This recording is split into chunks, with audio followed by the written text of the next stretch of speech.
Assalamualaikum warahmatullahi wabarakatuh. Jumpa lagi dengan saya, Burhan ya, Enterostomal Therapy Nurse, Konsultan Wound Care Unit Klinik Ria Husana Center. Pada kesempatan kali ini, saya akan share ilmu tentang kemudahan dalam belajar warna dasar luka atau MEDISI. Ya. Dari wound bed preparation, anatomy skin, ini clinical practice, sehingga kalian dapat melakukan penata laksanaan berikutnya yang tepat dan baik, ya, sehingga pasien dapat mengurangi biaya ekonomi dan kesembuhan pasien meningkat. Itulah yang paling tujuan kita belajar hari ini. Oke, untuk hari ini webinar ya atau edukasi ini dipersembahkan oleh GoICare Global Indonesia Healthcare ya, Professional Wound Care Unit divisinya. Oke, introduction. Di USA 6,5 juta orang dengan luka kompleks. Ya, terdapat 6,5 juta orang yang terdapat luka kompleks. Ini menurut Gorgodilo dan kawan-kawan tahun 2009. Sedangkan rata-rata biaya per tahunnya untuk mengobati luka kronis ini lebih dari 25 miliar US dollar. Bisa dikalikan sendiri untuk ke rupiahnya berapa per tahun ya, per tahun. Menurut Trico Gogo dan et al 2015, masih hangat ini, dan 2014 dari Disa et al. 3% dari total pengeluarannya untuk kesehatan dari 1.000 klinik, dari 1.000 klinik itu mencapai total 12 miliar US dollar per tahun ya, dari 1.000 klinik. Bayangkan kalau 10.000 klinik ya. Sedangkan di UK 20,2 juta luka, 1,5% dari semua orang dewasa di atas 18 tahun memiliki luka ya, luka di kaki rata-rata ya, dengan rata-rata biaya kurang lebih 7.600 dolar ya, US dollar. Ya, kalau 600-nya itu adalah 6 juta, berarti kalau 7 itu sekitar 700 juta 600 per tahun untuk luka phenolic ulcer. Bayangkan jika ada phenolic ulcer, arterial ulcer, juga ada wound kronik, gangren, dan yang lain-lainnya sulit disembuhkan ya dengan komorbiditas. Seperti itu akan sangat sulit sekali di situ, dan biayanya juga bertambah, sehingga luka yang tidak disembuhkan 4,5 lebih banyak daripada phenolic ulcer ya. Jadi yang disembuhkan dan yang tidak disembuhkan atau mengalami penyembuhan sulit itu lebih banyak luka yang tidak sembuh daripada luka yang sembuh, dengan versus rata-rata 3.000 US dollar dibandingkan dengan 13.500 US dollar ya, lebih banyak di situ ya. Kemudian total biaya dari NHS yang North Health System tahunan itu diperkirakan antara sampai 921 juta per dolar per tahun gitu. Sehingga di sini muncul ya, bagaimana sih cara melakukan perawatan luka yang baik dan benar sehingga pasien itu bisa cepat sembuh dan biaya ekonomi menurun seperti itu, sehingga kesejahteraan pasien itu tetap terganggu, karena pasien yang mematikan itu bukan karena lukanya, tapi banyak faktor ekonomi, support family, kemudian dari biaya perawatannya, perawatan lukanya, sehingga benar-benar kompleks di situ. Sehingga kita butuh butuh pendekatan yang secara holistik semuanya seperti itu. Nah, di sini saya belum menunjukkan data di Indonesia, karena di Indonesia sendiri untuk big data wound itu luka itu belum masih simpang siur, jadi saya tidak bisa memberikan ya. Tapi di Indonesia sendiri itu lumayan banyak ya terjadi luka pada pasien-pasien luka, baik luka kronik, luka akut ya, banyak sekali. Dan itu masih belum ter-share ya epidemiologinya ya, datanya seperti itu. Mortalitas ya. Luka kronis telah menjadi masalah kesehatan masyarakat yang utama di Amerika dan di luar negeri, yang paling banyak ya. Kemudian pasien dengan luka kronis ini seringkali berusia lanjut berusia lanjut ya atau lansia dan memiliki komorbid seperti kardiovaskuler. Kemudian ulkus tekanan menyumbang 44%. Ulkus tekanan ini maksudnya adalah pressure ulcer, pressure injury, atau dekubitus ya kalau kita kenalnya di Indonesia seperti itu. Oke, kita lanjut. Sedangkan luka dan 44% ya. Komorbiditas ini umumnya terjadi karena 2/3 memiliki penyakit kardiovaskuler, kemudian ada penyakit DM ya, induk segala penyakit di sini. Diabetes mellitus. Lebih dari 44% menderita penyakit arteri disease atau PAD ya, atau vascular vein atau artery vein ya. Seperempat penderita penyakit ginjal atau neuropati. Dari 1.815 pasien, ini 28%, 504 pasien meninggal selama 2 tahun tindak lanjut. Setelah pasien itu terdiagnosa dengan luka kronik, entah itu vaskuler, entah itu arteri, entah itu dengan penyakit diabetes, diabetic foot ulcer, ya, atau penyakit-penyakit yang lain yang bersifat dapat memperpanjang atau menghambat penyembuhan luka, itu termasuk dalam luka kronik ya. Dan itu setelah diagnosa itu kalau tidak dilakukan perawatan dengan trinitas, yaitu yang important, yang paling penting yaitu adalah debridement, manajemen luka dan manajemen infection control, itu sangat mengakibatkan memperburuk ya luka, karena ini adalah sistematis ya, dan ini sudah dikemukakan tahun 2002. Kemudian dilanjut dengan wound preparation ya, sehingga semuanya itu tersistematis seperti itu.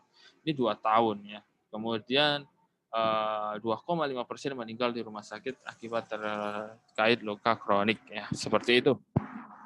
Tingkat kematiannya lebih tinggi pada pasien-pasien lansia, yaitu pada usia 75 sampai 79 tahun. Jika mempunyai keluarga yang sudah punya lanjut usia, dikontrol ya ke rumah sakit atau di puskesmas terdekat, sehingga untuk komplikasi dari penyakit-penyakit luka ini atau vaskuler ini bisa tercegah seperti itu. Klasifikasi wound ya, luka. Nah, kita belajar luka dulu ya. Putusnya kontinuitas tubuh ya akibat trauma, gesekan, bahan kimia, abrasi, insisi atau pembedahan, dan gangguan pada vaskuler ya, arteri atau vena. Kemudian luka akut sendiri yaitu kulit yang secara tiba-tiba ya, kerobekan ya. Itu tidak terjadi kelamaan ya, seperti vaskuler ya. Pertama muncul bisul, menghitam, kemudian nekrotik, kemudian terjadi luka. Tidak seperti itu. Dia luka terjadi, habis itu selesai seperti itu. Kemudian dia tidak dapat diprediksi, ketergantungan dari imun tubuh. Kalau imun tubuhnya bagus, nutrisinya bagus, dia akan lebih cepat seperti itu. Tapi ketika degeneratif ya, punya pasien dengan lansia degeneratif dan nutrisi dan semuanya dalam tubuh imun menurun, dia akan lebih melambat untuk proses penyembuhannya. Tapi jika dalam luka kronis ya, dia tidak jangka waktu penyembuhan normalnya 4 minggu itu delay ya. Seharusnya yang 4 minggu sudah selesai, dia 4 minggu itu masih belum ada apa-apa, belum ada perubahan atau progres, sehingga dia terjadi luka kronik. Tapi luka kronik juga ada beberapa faktor seperti infeksi, komorbid, dan yang lain-lainnya seperti itu. Ada beberapa faktor intrinsik dari pasien sendiri ya, dari lifestyle, pola makan, ya, exercise kayak gitu, itu akan memicu dari si pasien sendiri untuk menjadi pasien itu. Kemudian ekstrinsik termasuk obat-obatan ya, seperti itu, nutrisi yang buruk, penyakit penyerta, dan pemilihan balutan yang sangat kurang tepat ya.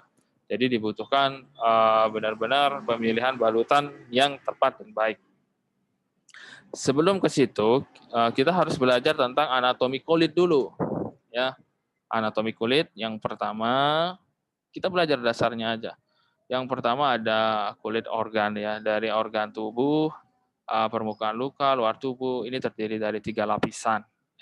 3 lapisan seperti epidermis, dermis, hipodermis. Kalian harus mengetahui mana yang dermis, epidermis, sehingga apa ya, untuk menentukan dari stadium luka, Anda juga bisa melanjutkan dengan penelasanaan yang tepat ya. Pengkajian yang baik akan memberikan advance terapi yang baik seperti itu. Oke.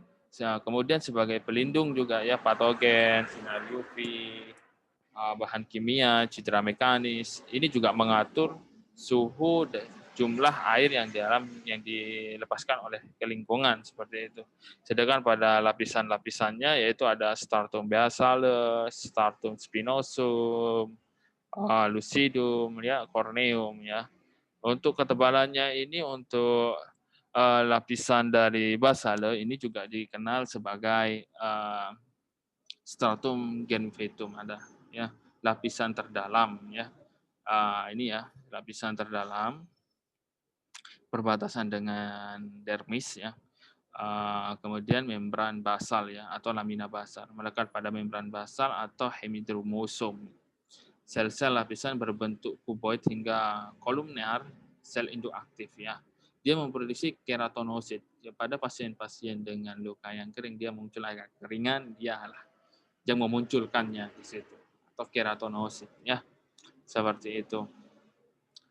Kemudian lapisan ini juga mengandung melanosit ya, melanosit. Kemudian habis itu ada stratum spinosum. Dia 8 sampai 10 ya lapisan sel ya. Dikenal juga sebagai lapisan sel pricklet. Di sini mengandung sel polihedral yang tidak teratur atau sitoplasma. Ini sangat dibutuhkan oleh tubuh. Kemudian dia menghubungkan sel antara melalui demosom atau sel dendrit dapat ditemukan di lapisan ini. Ada saraf-saraf di lapisan ini ya ditemukan. Kemudian ada granulosum ya di ketiga ini. Untuk granulosum ini mempunyai 3 sampai 5 lapis ya, 5 lapis membran. Juga dikenal sebagai lapisan dengan sel prickle ya. Dia juga ada dendrit juga ditemukan, ada dermosom juga. Sedangkan untuk granulosum ini berfungsi sebagai menjaga sel-sel saling menempel, jadi semacam perekat ya itu. Dia juga mengandung keratin akhirnya yang berkumpul berikatan dan silang dan bundel seperti itu. Kemudian ada stratum lucidum, dia nomor 2 paling akhir ya, stratum lucidum ini 2 sampai 3 lapisan, terdapat pada kulit lebih tebal ya. Dia lebih tebal daripada sel yang lain. Juga merupakan lapisan tipis yang terdiri dari eladin yang memproduksi tentang transformasi atau kereta hyaline ya atau transformasi dari sel ya. Kemudian yang terakhir ada corneum, ini paling atas ya, 20 sampai 30 lapisan sel, memang paling atas ini paling banyak lapisan ya, terdiri dari keratin, sisi tanduk, kemudian keratinosit yang mati, ini banyak sekali di sini keratinosit. Jika kalian pernah mengalami luka, ada kering sedikit yang kayak kuning-kuning kehitaman kayak gitu, dia adalah keratinosit ya, seperti itu. Di sini juga dapat mengeluarkan defensin yang merupakan bagian pertahanan kekebalan pertama tubuh. Dia kayak mekanisme pertahanan tubuh pertama dengan mengeluarkan defensin, yaitu mungkin semacam mekanisme pertahanan tubuh di situ. Oke, kita next. Yang kedua ada komposisi epidermis. Epidermis ini ada stratum corneum, stratum granulosum, Langerhans, ya, spinosum, ya. Di komposisinya ada keratinosit ya. Keratinosit itu ada di daerah korneum sini. Dia jenisnya sel epidermis ya. Kemudian dia menghasilkan keratin. Keratin itu apa? Adalah semacam pertahanan mekanisme tubuh untuk pembentukan penghalangan air epidermal dan membuat dan mengeluarkan lipid. Nah, keratinosit. Sehingga kemudian juga mengatur penyerapan kalsium dan vitamin D. Dan yang pasti untuk keratinosit ini adalah pelindung utama dari sinar ultravioletnya. Kemudian ada melanosit. Ya, melanosit ini ada di stratum spinosum. Oke, dia menghasilkan melanin. Melanin ini dibutuhkan tubuh untuk melakukan support angiogenesis di sana. Mereka ditemukan di antara sel-sel stratum basale, juga ada di sana ya basale yang paling belakang sendiri, kemudian juga sebagai sinar UV untuk merangsang melanin, melindungi radiasi juga di sana ya. Untuk proses sitoplasma keratinosit, kemudian donasi pigmen ya, pigmen juga di sana yang tentang melanositnya juga, sehingga di melanosit ini banyak sekali kondisi-kondisi atau cairan-cairan atau sel-sel yang melindungi kulit seperti itu. Kemudian ada sel Langerhans, yaitu adalah sel dendritik ya, pelindung garis pertama kulit yang memainkan peran penting presentasi antigen. Antigen itu maksudnya adalah mekanisme pertahanan tubuh dari bakteri, itu ya, ada di Langerhans. Membutuhkan pewarnaan, juga di sel-sel ini berasal dari mesenchyme ya, berasal dari sel induk sumsum tulang positif CD34 atau yang mungkin makrofag, nah seperti itu ya. Fagos juga sebagai sistem fagositik monokuler, kemudian juga sebagai antigen di kulit ya, dari getah bening ya, seperti itu. Kemudian ada sel Merkel cell, ini yang paling bawah ini ya, sel Merkel. Dia ada di lapisan paling bawah di antara melanosit dan basal cell ya. Dia juga berfungsi sebagai sensorik ya, saraf atau mekaniseptor. Dia sebagai reseptornya untuk sentuhan ringan ya, untuk sentuhan jika di kulit seperti ini, dia adalah Merkel cell ya. Untuk transport reseptor atau terdapat di ujung jari juga ada, ditemukan di mukosa bibir juga ada, ya di telapak tangan, telapak kaki, mulut, sedangkan genital juga ada. Filamen keratin berantara membrannya berinteraksi dengan ujung saraf bebas di kulit ya, seperti itu. Yang terakhir adalah dermis ya. Dermis ini ada di daerah ini ini yang kedua, dermis merupakan lapisan yang terletak di antara subkutan dan lapisan tebal daripada epidermis dan dermis ya. Terdapat banyak saraf dan pembuluh darah dan kelenjar keringat di sana ya. Sehingga di daerah dermis ini makanya dia lebih tebal di sini ya. Lebih tebal ya untuk dermisnya. Komposisinya juga sebagai fibroblast, sintesis kolagen juga ada di dermis, dan glycomisonoglikan ya juga ada di dermis. Sel dendrosit, sel mas makrofag, limfosit semuanya ada di sel dermis. Jika tidak, makanya umum ya, jika sudah luka sudah masuk di daerah dermis ini sudah kita butuh support protein yang tinggi untuk mensupport ya sel mas dan makrofag untuk membunuh bakteri seperti itu. Perbatasan antara dermis dan dermis disebut dengan DH ya, dermal epidermal junction. Ini adalah sebagai pertahanan integritas kulit antara epidermis dan dermis. Di sini juga sangat banyak ya. Oke. Kemudian yang terakhir ada hipodermis ya. Hipodermis ini adalah lapisan ketiga dari kulit ya. Dia merupakan lapisan yang terletak di bawah lapisan dermis paling bawah.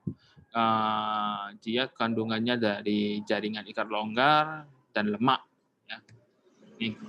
Ini jaringan ikat lemak, ini lemak ya.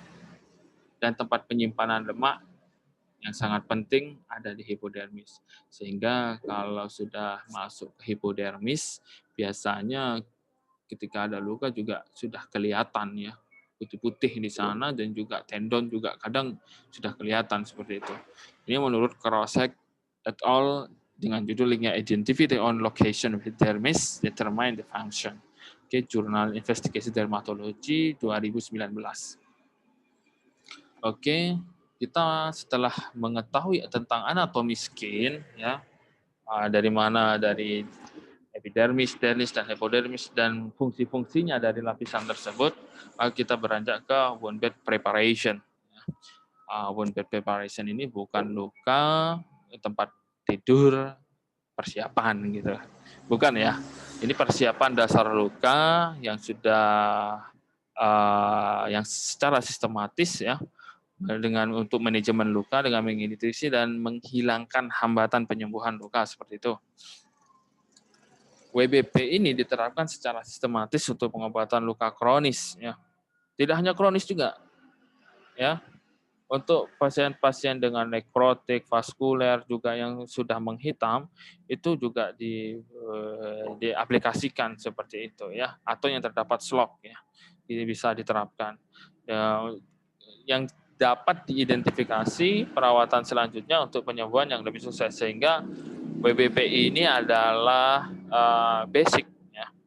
Basic harus dikuasai oleh tenaga medis, baik dokter, perawat ya, yang melakukan perawatan luka, sehingga untuk kedepannya lebih sukses untuk proses penyembuhan luka seperti itu. Konsepnya adalah dengan proses penyembuhan eksudat luka menyerap ya maksudnya, kemudian beban biologis seperti bioburden, infeksi, kemudian dan jaringan yang rusak seperti nekrotik itu harus dihilangkan. Dengan prioritas 3 prinsip yaitu debridement, moist, dan infection control. 3 ini harus benar-benar dikuasai untuk skill dan learn-nya ya, atau pendidikannya. Kemudian variabel dari klinis pasien, lingkungan, dan perawatan pastinya. Oke, kita masuk ke pengenalan luka. Yang pertama adalah hitam ya. Isunya di situ ada iskemik ya di sini ya, iskemik atau jaringan mati atau menghitam ya. Kenapa ada iskemik di sini? Karena di situ ada problem ya, ada masalah. Masalahnya adalah gangguan pada vaskuler, vena atau arteri ya. Paling banyak dengan nekrotik seperti ini ya adalah gangguan pada vena atau arteri ya. Dengan adanya juga pembengkakan, nekrotik, inflamasi juga itu sudah bisa terjadi juga adanya infeksi. Kemudian ada peningkatan GDS. Ketika peningkatan GDS, gangguan nutrisi dan urea pada jaringan perifer itu akan juga mengalami kehambatan ya. Ya, dia terjebak dia, tidak mau sampai ke perifer sehingga apa? Saraf di jaringan di perifer dia meninggal. Ya, mati di sana karena tidak mendapatkan nutrisi sehingga menghitam seperti ini. Kemudian penata laksanaan yang pertama adalah pemeriksaan HB atau HbA1c untuk mengetahui darah HB-nya itu bagus atau tidak. Sehingga jika HB-nya meningkat, maka nutrisi dan O2 juga terpenuhi seperti itu. Kemudian SpO2. SpO2 ini juga mengetahui apakah di jaringan perifer itu sudah terpenuhi nutrisi dan oksigennya. Ya. Kemudian ada nilai ABI, pemeriksaan ABI, Ankle Brachial Index, untuk mengetahui adakah gangguan pada vena atau arteri, sehingga untuk melakukan penata laksanaan berikutnya, menunjang seperti itu. Kemudian yang kedua adalah debridement. Debridement bisa dilakukan dengan autolitik, biologikal, atau surgikal. Pada pasien-pasien dengan mungkin di rumah sakit Anda tidak memperbolehkan autolitik, bisa dilakukan dengan surgikal. Tapi untuk dari beberapa jurnal dengan systematic review, itu bahwasannya autolitik lebih cepat. Satu, yang kedua lebih menurunkan angka ekonomi pasien, autolitik. Ya, sedangkan surgikal ini biasanya ekonominya meningkat ya pasien, dan untuk proses penyembuhannya juga sama. Kita membutuhkan yang namanya autolitik juga di situ. Sehingga antara autolitik dan surgikal ini lebih baik autolitik itu menurut systematic review dari Cochrane ya. Sedangkan biologikal ini adalah pakai Maggott, oke, temannya. Oke, kemudian untuk manajemen ini, autolitik, biologis juga ini sesuai dengan tim kolaborasi Anda di rumah sakit. Kalau pengalaman saya sesuai dengan experience, surgikal itu dilakukan paling tepat jika pasien terjadi pembengkakan ya pada lukanya yang tidak bisa keluar seperti selulitis seperti itu ya, sehingga lebih cepat keluarnya cairan, maka keseimbangan dalam moist luka itu bisa seimbang sehingga proses penyembuhan lebih cepat daripada yang terlalu moist seperti itu. Terlalu moist juga tidak baik, terlalu kering tidak baik, mengikuti suhu tubuh seperti itu ya. Kemudian pencucian. Cairan yang direkomendasikan adalah cairan NS. Tapi lebih baik adalah polymethyl micuate itu lebih baik karena sesuai dengan penelitian PHMB dapat membunuh 9 bakteri ya. Yang pada umumnya pada luka yaitu ada 2, E. coli dan Pseudomonas ya. Yang paling umum ya, yang sering karena kenapa Pseudomonas itu percikan dari flu, sedangkan yang dari E. coli adalah percikan saat pasien itu kencing tapi tidak difiksasi dengan benar ya, sehingga kecipratan untuk E. coli-nya. Kemudian dressingnya untuk autolitiknya bisa pakai gel, zinc, krim, dan foam untuk absorben eksudatnya. Fiksasinya jangan lupa orthopedic wool, grip bandage, kemudian elastis bandage dan cohesive bandage. Outcome-nya berkurangnya jaringan nekrotik dari hitam menjadi kuning seperti itu ya. Oke. Oke, hitam sudah, kita masuk ke kuning atau hijau. Di sini ketika kuning dan hijau ini isunya adalah ada slok. Nih ya, slok infeksi, yes. Kemudian masih ada jaringan mati. Problemnya ada infeksi bakteri gram negatif atau gram positif ya. Juga masih ada gangguan pada vaskuler vena di sini ya. Kemudian gangguan peningkatan GDS sehingga nutrisi dan juga mengalami problem seperti itu. Penata laksananya tetap pemeriksaan HB, SpO2, nilai ABI, dan di sini yang lebih penting juga adalah dimasukkan leukosit. Ya. Leukosit ini menunjang data sehingga klinis pasien itu bisa terlihat hasilnya apakah pasien ini terinfeksi atau tidak.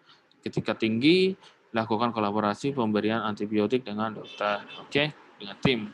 Debridement tetap bisa melakukan autolitik, tapi kalau yang seperti ini jarang ya dilakukan surgical, lebih baik dilakukan autolitik atau biologikal ya, karena ini sudah sedikit, tinggal tempel aja dressingnya, insya Allah dalam 3 hari bisa berkurang seperti itu. Pencucian darah tetap jika ada NS, jika ada yang lebih baik adalah PHMB. Untuk dressingnya di sini ditekankan adalah manajemen infection control ya.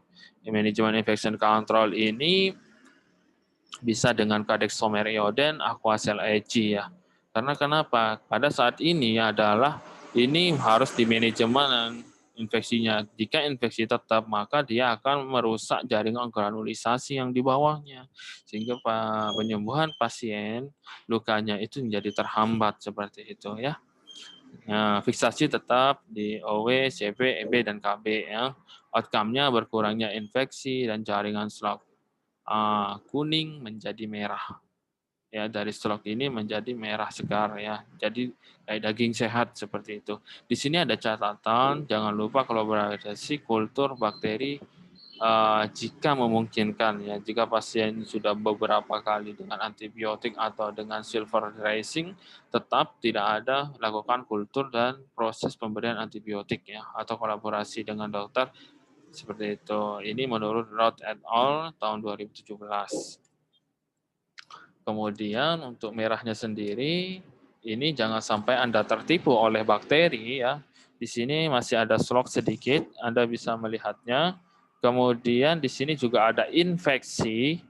Kemudian yang paling sangat ya fenomenal ya, paling viral sekarang yang lagi dikupas tuntas di luar negeri oleh Institute International Infection ya WUN, itu adalah biofilm. Oke, biofilm ini sangat berpengaruh pada proses penyembuhan luka.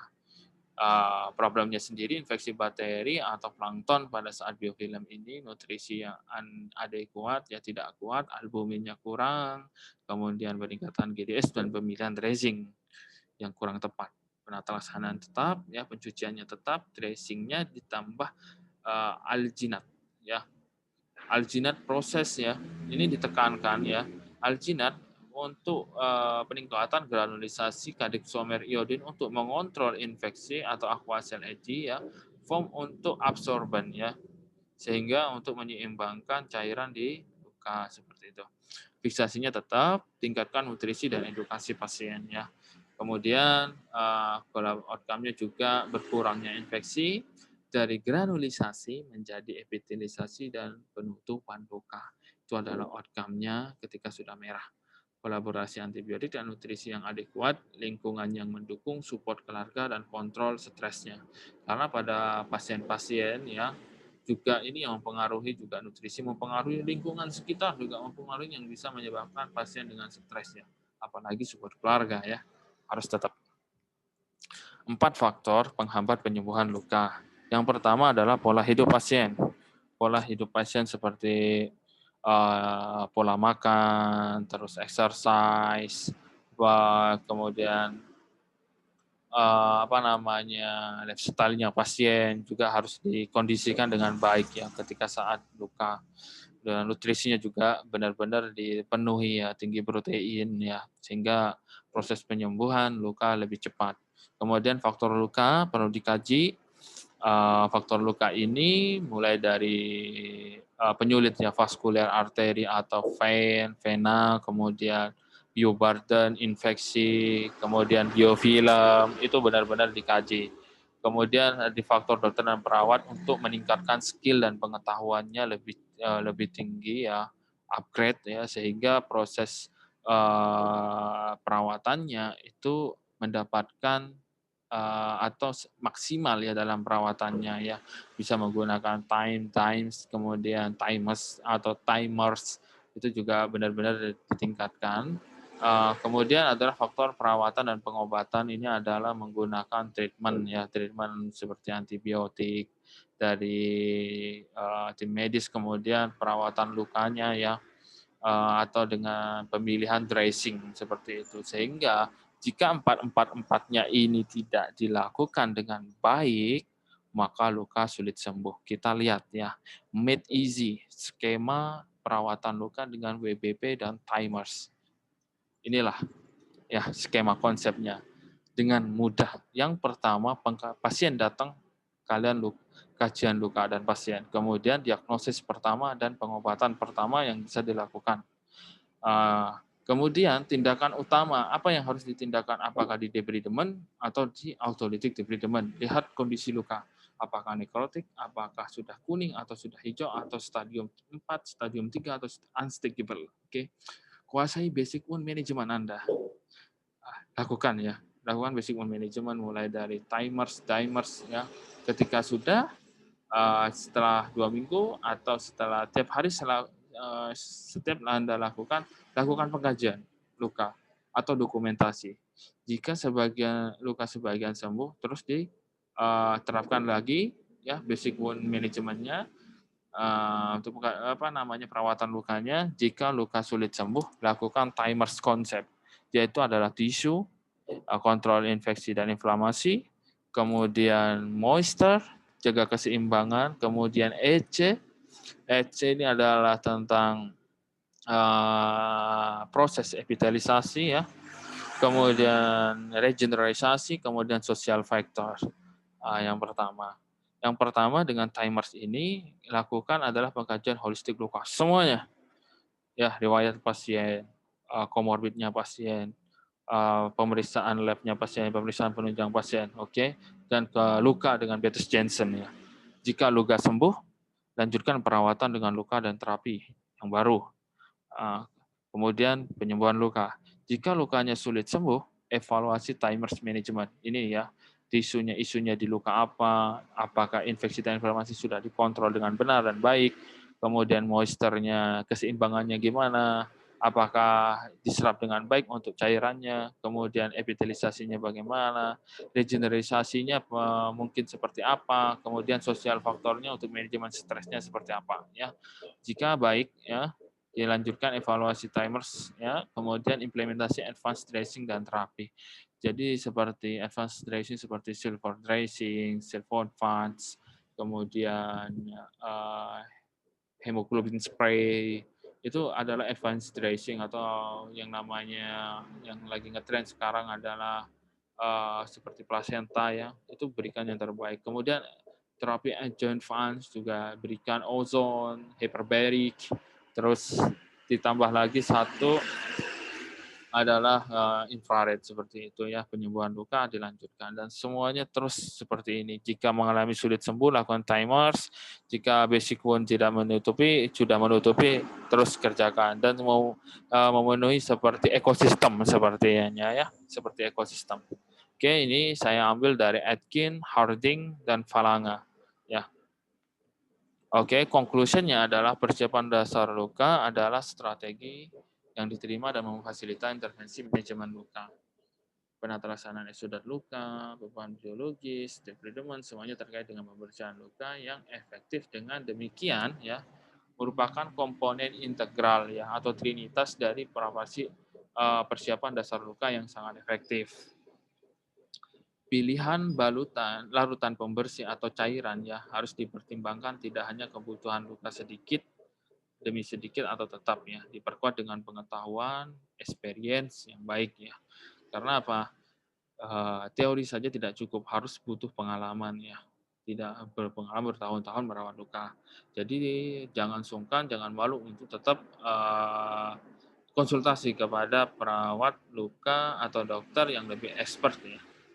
Kemudian menunjukkan bahwa PHMB ya, PHMB penemuan dari PHMB ini memang cairan yang paling bagus ya, dan surfaktan betain lebih baik daripada larutan NS atau ringan laktat yang bila digunakan pada luka, menunjukkan kemanjuran bila digunakan pada luka yang diduga terdapat biofilm atau infeksi. Jadi direkomendasikan oleh IWII itu untuk pencucian luka menggunakan PHMB atau surfaktan betain ya. Itu juga sudah banyak sekali penelitiannya, biofilm hilang, infeksi juga mengurang seperti itu. Ini referensi saya. Jika ada salah kata saya minta maaf. Jika ada masukan saya terima. Mungkin segitu saja dulu dari saya. Semoga bermanfaat ya. Belajar sekarang, besok aplikasikan. Terima kasih. Wassalamualaikum warahmatullahi wabarakatuh.